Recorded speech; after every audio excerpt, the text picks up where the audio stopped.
Hyundai's large SUVs have grown up from their experience with sedans, hatchbacks and wagons. They never had a rough off-road four-wheel drive to refine. Can the XRT package on their latest Santa Fe help them attract those who seek some off-road adventure? Let's find out. Hyundai have tried hard to make their Santa Fe look distinctive, not the usual boring SUV. And at the front they start with these H pattern headlights, H for Hyundai, and they have down lower a valance, which I always thought was the thing around the bottom of a bed. It is by definition a decoration, or another word for it is a frill, but I don't think that's what they would want me to use as a word to describe it. As we go down the side, we start to see some of the things that show that it has been adapted for off-road conditions.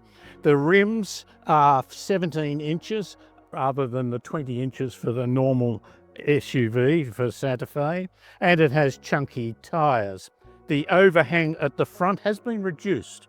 Now, the standard model has about a 17-degree approach angle. This has 19 degrees, and they get that by raising the ground clearance by about 30, a little bit more, 30 millimeters. It uses its style by emphasizing these flared guards a little, but remains fairly flat on the side, unlike a lot of the Hyundai sedans, which are starting to get creases and angles involved in it. Now, it's a terracotta orange. Now, terracotta, that's a very good SUV name for it. Another definition of terracotta might be earth, mud, dirt or soil. That would be very much the off-road definition for it, but terracotta it is. That's where the market's going to be. We note the overhang at the back actually has been increased, and it's really quite significant, and you can see that with the amount of room and space that is shown by that rear mirror. And finally at the back you see a repetition of the H pattern lights to emphasize the overall design. It's rather a flat back there. I'm yet to come to grips with describing that well, but they do say it has a bigger rear tailgate, and I reckon that's important. We've seen a lot of SUVs which have very big C-pillars, and that cramps the ability to get things in and out. That's nice and wide. I like that. Just in case I forget what car I'm in a Santa Fe. These bumps, I guess, are meant to hold things. Now, third row of seats. I'm very cynical about this. There's a lot of cars, the third row of seats have hardly any room and do not have an anchor point. So what do? You can't put a very little child in there because you can't anchor a child seat. And you can't put a very big person in there because there's no leg room. This has tether points for the back. Love it. I think that's important. But the space, well, they say it's class leading and it's probably a bit better than most. I think you can see there's a bit of room to put your feet under the seat in front of you. And I believe that these seats are even got a little bit of adjustment on the rear squab, but I've got no idea why. Let's see if we can get in. If you value independent journalism or simply enjoyed the video, please support the channel by hitting like and subscribe. Getting in and out through the second doors is a problem.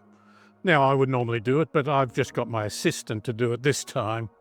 He has greater flexibility. You can open it, and it does go forward. You've still got to climb in. But then again, if it's children, it's not bad. Now, if you shut that, how do you find that? Base? Actually, that, well, obviously now it's quite far forward. We have to move that back a bit. Let me again have a look around the back here. That's not bad. The seat, it's uncomfortably low. Yeah. Like, you'd want to be higher, but obviously not meant for an adult. Yeah. You could easily, you wouldn't do a long trip like this, but it's quite comfortable for a short trip. Well, that's quite different. And again, your feet under there, that helps. You'd be really squashed if you couldn't. Yeah. But yeah, I've got knee room. Yeah. That's pretty good. You're, what, 6 foot? Yeah, 6'8". Okay. And we've got various things here. You've got your rear air conditioning. The power's good if you want to run, the kids want to run their devices.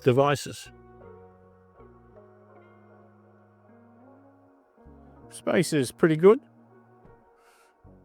You love those, don't you? Yeah, when you're trying to keep a child asleep, these are critical.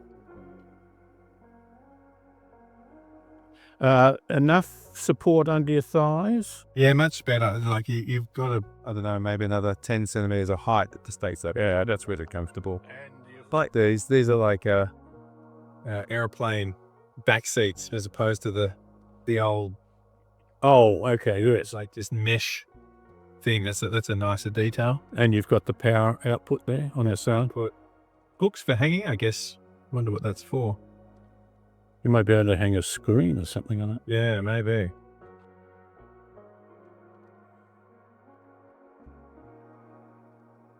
Not just for privacy, but for kids. Love it.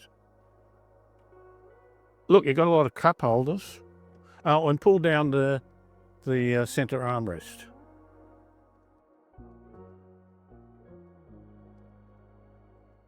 I've got control both front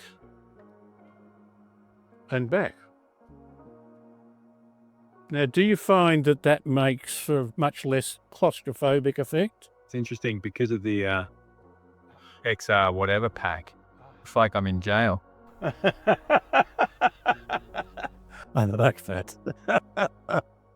So getting in, the first thing, it is not a mild hybrid. It's a good hybrid, so that when you turn it on, it goes to electric power to start with, and so it's wonderfully quiet. Mild hybrids, the engine running all the time, so I can see that it's not making any revs at all yet. It won't take much. The gear selection is on the right, like all Hyundai electric vehicles now. And we're away. You see, I'm still on electric vehicle and it's still quiet. So for those first few seconds, I'm at ease. Whoop, the engine's come in. Fairly quiet too, but just feels good. Light, easy steering, speed humps. Yeah, you've got to take them fairly slowly. Oh, it's not too bad. You notice it's beeping at me, and that's because we're coming out of a 10 kilometre an hour speed zone that it's picked up. It should beep at me that I'm now turning onto a different road, and it hasn't yet seen a sign. Oh, there it is, 50. I find that beeping sometimes annoying, although perhaps the older I get, the more I need to be just happily told early on that I'm close to the speed limit. The other thing you find is the, if you like, off-road tyres, the sort of dual purpose tyres. One of the things that means is a bit of road noise, and I confess I am a little conscious of that. So if I'm doing a long trip to get to my camping situation, then it's going to be a little tiring. I've got my drive terrains. This is an all-wheel drive. It's not called a four-wheel drive, but rather all-wheel drive. So I don't have a low ratio gears. I don't have those things high and low range. So that's not the purest, but it's pretty darn good for all that I'm going to use it for. I have a nice head-up display, which I can adjust as to what the content is, but I'd have to think hard about doing that.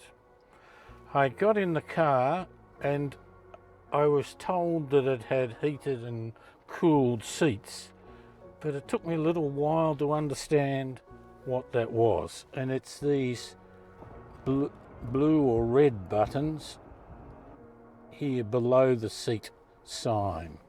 We took the Santa Fe through our usual off-road loop and found it relatively comfortable over rutted surfaces.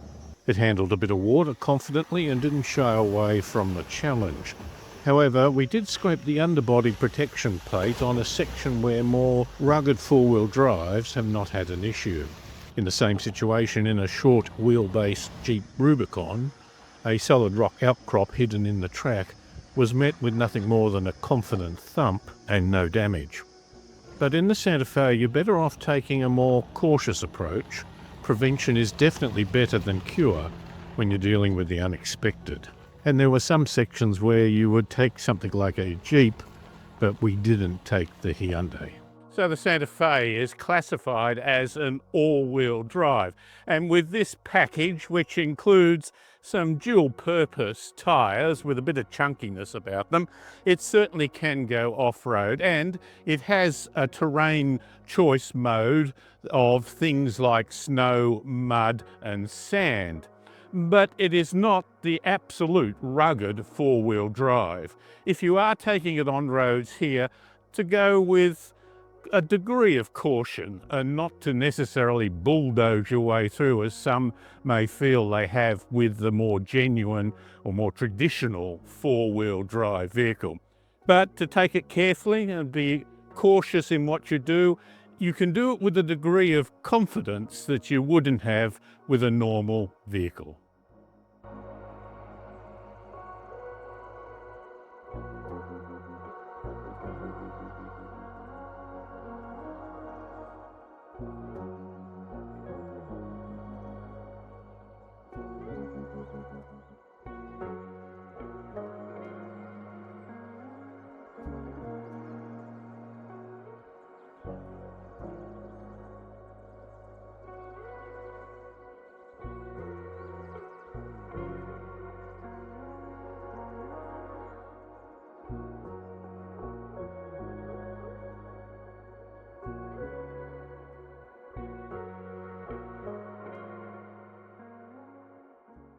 Have your own thoughts? We'd love to hear them.